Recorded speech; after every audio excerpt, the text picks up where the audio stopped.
ભાવનગર જિલ્લાના ગારિયાધાર તાલુકાના સાતપડા ગામે મુખ્ય પ્રવેશદ્વારનું લોકાર્પણ કરવામાં આવ્યું હતું। ગારિયાધાર તાલુકાના સાતપડા ગામે સ્વામિનારાયણ સંત સ્વામીજી તેમજ ગુરુજડા જંગલી આશ્રમના સંત શિરોમણી હસ્તે સાતપડા ખાતે નવનિર્માણ પામેલ મુખ્ય પ્રવેશદ્વારનું લોકાર્પણ કરવામાં આવ્યું હતું। દાતા શ્રી કે.બી. ડોબરિયાના સ્વર્ગીય માતા પિતા સ્વ શાંતાબા બચુદાદા ડોબરિયાના સ્મરણાર્થે રામનવમી નિમિત્તે તેમજ સ્વામિનારાયણના પ્રાગટ્ય દિન નિમિત્તે સાતપડા ગામે પ્રવેશદ્વારનું લોકાર્પણ કરવામાં આવ્યું હતું। સ્વ શાંતાબા બચુદાદા ડોબરિયા પરિવાર સુરત ખાતે રહેતા અને વતન પ્રેમી ગામનું ગૌરવ લઈ શકાય તેવા ડૉક્ટર કે.બી. ડોબરિયાએ એમણે પોતાના તન મન અને ધનથી શક્તિ સાથે સંસ્કાર કરી યોગ્ય રીતે ધનનો ઉપયોગ કરી સમાજ અને સંસ્કૃતિ સહિત વતનને કેવી રીતે મદદરૂપ થઈ શકાય તેવી શીખવાડી હતી। પવિત્ર પાવન અવસરે રામનવમી તેમજ સ્વામિનારાયણ પ્રાગટ્ય દિવસના તારીખ 17/4/2024ને બુધવારના રોજ સ્વામિનારાયણ સંત જંગલી મહારાજના અધ્યક્ષસ્થાને મુખ્ય પ્રવેશદ્વારનું લોકાર્પણ કાર્યક્રમ યોજાયો હતો।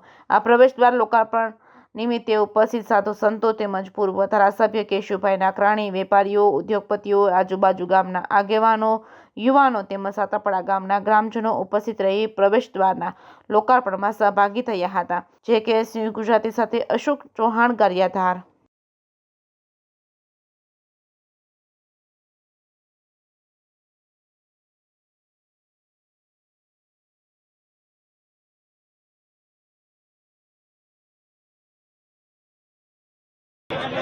આજે રામનવમી અને ભગવાન સ્વામિનારાયણના પ્રાગટ્ય દિને ગારિયાધાર તાલુકાના સાતપડા ગામે સ્વર્ગસ્થ શાંતાબા બચુભાઈ ડોબરિયા પરિવાર વતી ભાઈ શ્રી ધનજીભાઈ, ભાઈ શ્રી જયંતિભાઈ અને ભાઈ શ્રી કાંતિભાઈ દ્વારા નિર્મિત સાતપડા ગામના પ્રવેશદ્વારના ઉદ્ઘાટન પ્રસંગે બાર ગામના પધારેલા મહેમાનો, વિશાળ સંખ્યામાં પધારેલા ગ્રામજનો, સાધુ સંતોના આશીર્વચનથી એક સુંદર મજાનું કાર્ય છે એ સમર્પણ, અર્પણ અને તર્પણ ભાવથી થયું છે। ત્યારે સમગ્ર પરિવાર ગ્રામજનો અને મહેમાનોનો ખૂબ ખૂબ આભાર વ્યક્ત કરે છે અને આવા શુભ કાર્યની અંદર દાન આપનાર સમગ્ર ડોબરિયા પરિવારને ગ્રામજનો વંદન કરે છે અને આવા શુભ કાર્યો સમયાંતરે ગામના આંગણે થતા રહે એવી પ્રાર્થના સાથે આપ સૌને નમસ્કાર।